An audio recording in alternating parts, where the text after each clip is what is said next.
श्री स्वामी समर्थ. मी मोहिनी विजय निंबाळकर तुमचं माझ्या यूट्यूब चॅनलमध्ये खूप खूप स्वागत आहे. आजच्या व्हिडिओमध्ये आपण बघणार आहोत, तुमच्या घरात लक्ष्मीचा वास असावा असे तुम्हाला वाटते का? तर आज आपण बघणार आहोत वास्तूचे 10 सोपे उपाय. लक्ष्मीला प्रसन्न करण्यासाठी आज मी तुम्हाला काही वास्तू टिप्स देणार आहे. त्या तुम्ही नक्की ट्राय करून बघा आणि तुम्हाला काय फरक येतो हे कमेंट करून नक्की सांगा. वास्तुशास्त्रानुसार ज्या घरामध्ये वास्तूशी संबंधित दोष असतात त्या घरामध्ये समस्या, रोग आणि आर्थिक नुकसान अनेकदा त्यांचा पिच्छा सोडत नाही. यानंतरही अनेक वेळा आपण पाहतो की खूप मेहनत करूनही माणसाला त्याच्या अपेक्षेप्रमाणे फळ मिळत नाही. चला तर मग आम्ही तुम्हाला वास्तुशास्त्राचे काही सोपे उपाय सांगतो. ते जर तुम्ही तुमच्या घरात वापरल्यास तर तुम्हाला नक्कीच चांगले परिणाम मिळतील. जर तुम्ही वास्तूचे हे सर्व नियम अंगीकारले तर तुमच्या समस्या नक्कीच बऱ्याच अशा दूर होतील. घरामध्ये रोज हळद मिसळलेले पाणी शिंपडा. तर तुम्हाला काय करायचं आहे, सकाळी साफसफाई केल्यानंतर पाण्यात हळद विरघळवून घ्यायची आहे. हे द्रावण सुपारीच्या पाण्याच्या सहाय्याने संपूर्ण घरात फवारायचं आहे. यामुळे लक्ष्मीचा वास राहतो आणि तुमच्या घरात शांतीही राहते. तसेच घराची साफसफाई केल्यानंतर गंगाजल शिंपडल्याने नकारात्मक शक्ती ही दूर होते आणि वास्तु दोषही दूर होतात.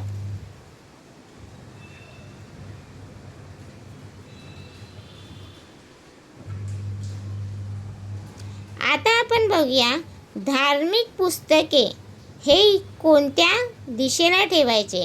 म्हणजे धार्मिक पुस्तक हे योग्य दिशेलाच ठेवलं पाहिजे. चुकीच्या दिशेने ठेवलेल्या धार्मिक पुस्तकांमुळे वास्तुदोष निर्माण होतात. वास्तुशास्त्रानुसार धार्मिक ग्रंथ आणि धर्मग्रंथ हे नेहमी पश्चिम दिशेला आणि ईशान्य दिशेला ठेवावेत. धार्मिक पुस्तके कधीही इतर कोणत्याही दिशेने आणि गादी किंवा उशीखाली ठेवू नयेत. वास्तूनुसार अशा प्रकारे कुठेही धार्मिक पुस्तके ठेवणे शुभ मानले जात नाही.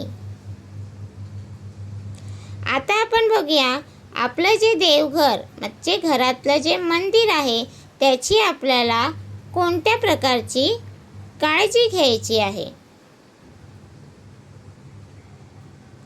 वास्तूनुसार तुमच्या घरातील मंदिरात नियमित म्हणजे रोज साजूक तुपाचा दिवा लावा.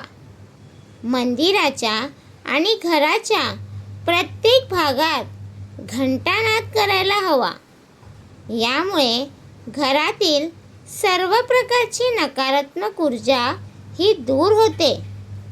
तसेच घरामध्ये शंख फुंकल्यानेही घरातील वास्तुदोष दूर होतात. घरातील पूजेच्या ठिकाणी अर्पण केलेल्या फुलांचे हार दुसऱ्या दिवशी काढून देवाला नवीन फुलाचे हार अर्पण करावेत. तसेच देवतांची चित्रेही समोरासमोर ठेवू नये. यामुळे दोष निर्माण होतात. दाराजवळ झाडू कधीही ठेवू नका. वास्तुशास्त्रानुसार घराच्या साफसफाईसाठी ठेवलेला झाडू कधीही दाराजवळ ठेवू नका. झाडू पुन्हा पुन्हा पायावर आदळल्यास आर्थिक नुकसान होते. चुकूनही झाडूवर जड वस्तू ठेवू नका आणि घरामध्ये येणाऱ्या जाणाऱ्यांची नजर नेहमी झाडूवर पडेल अशा ठिकाणी झाडू ठेवू नका. त्यामुळे आर्थिक नुकसानही होते. झाडू नेहमी लपवून ठेवावा.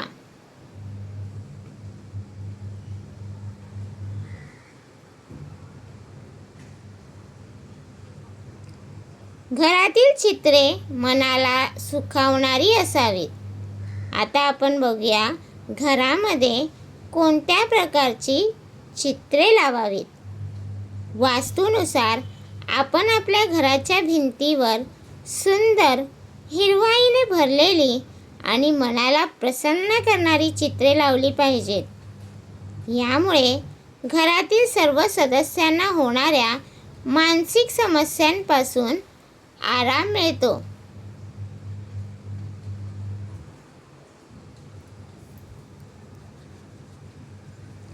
दक्षिणेकडे डोके ठेवून झोपा.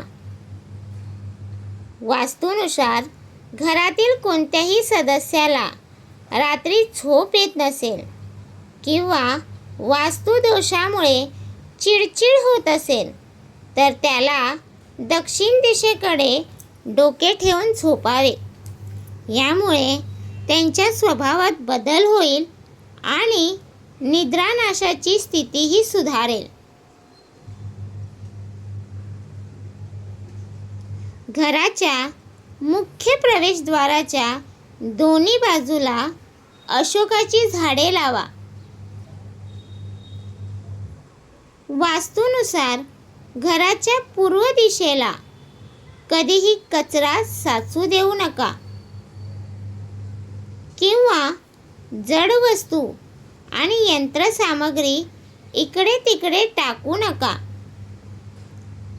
वास्तूनुसार तुमच्या वंशाच्या प्रगतीसाठी घराच्या मुख्य प्रवेशद्वाराच्या दोन्ही बाजूला अशोकाची झाडे लावा. श्रीयंत्र हे लक्ष्मीचे दाता आहे. वास्तूनुसार शुभ मुहूर्तावर स्फटिक श्रीयंत्राची स्थापना तुमच्या घराच्या ईशान्य कोपऱ्यात किंवा ब्रह्मस्थळावर करा. हे श्रीयंत्र लक्ष्मीचीही दाता आहे. त्याचबरोबर घरातील वास्तुदोषही काही प्रमाणात दूर होतात.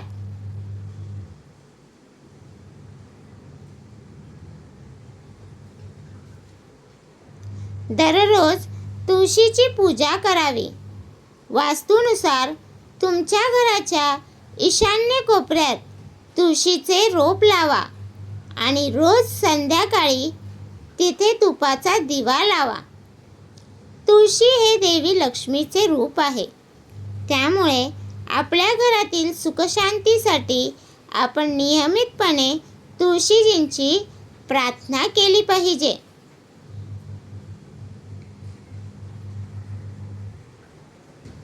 वाळलेली फुले घरात ठेवू नका.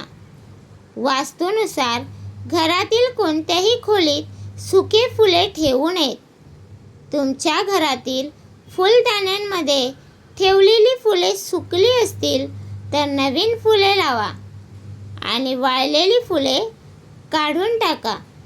तर तुम्हाला हा माझा व्हिडिओ कसा वाटला प्लीज कमेंट करून नक्की सांगा. व्हिडिओ आवडल्यास लाईक करा, कमेंट करा आणि शेअर करायला विसरू नका. भेटूया उद्या नवीन व्हिडिओसोबत.